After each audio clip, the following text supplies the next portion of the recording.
Сигурно не ти се случва много често тук на българска земя с това чуж клуб да печелиш купи. Ами, честно казвам, се чувствах много странно в първите дни, когато идвахме тук, т.е. вчера и днес, особено като излезнахме срещу ЦСКА и Славия. Не играх срещу Славия, но лично за мен беше много странно мач срещу ЦСКА, защото познавам момчетата, срещу които съм играл със Славия и са ми приятели от националния отбор и така. Като цяло мнението ти за турнира, заслужено ли това отбор Харт спечели състезанието? Ами, турнира според мен е добър за юношите, юноши и старша възраст, защото не много турнири се организират като този.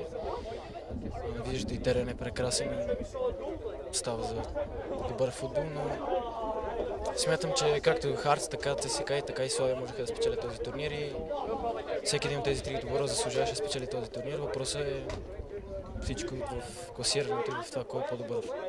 Сигурно си бил подготвил твоите съотборници, какво ги очаква тук, но какви са техните впечатления от Славия, от ЦСКА, още от българския футбол, за малкото време, което прекарахте тук? Ами, говорих с момчетата и им казах, че ще срещаме сериозни съперници в лицето на ЦСКА и на Славия. Говорих общо повече за Славия, защото съм играл с този отбор и с момчета в Славия, но така познавам и момчета от ЦСКА.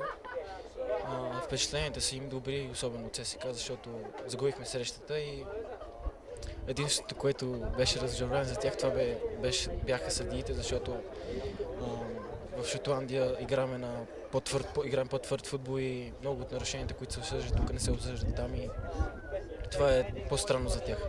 Как се чувстваш в Харт и очудва ли те липсата на повиквателно от страна на юношеската национална гарнитура тук в България?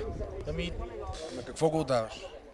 Аз нямам мнение по този въпрос. Единственото, което ме чака, единственото, което мога да направя е да тренирам здраво с клубния си отбор и да чакам шанс даден от националния отбор. Но това е единственото, което мога да кажа. Как се чувстваш в Харт съвсем накратко? Щастлив.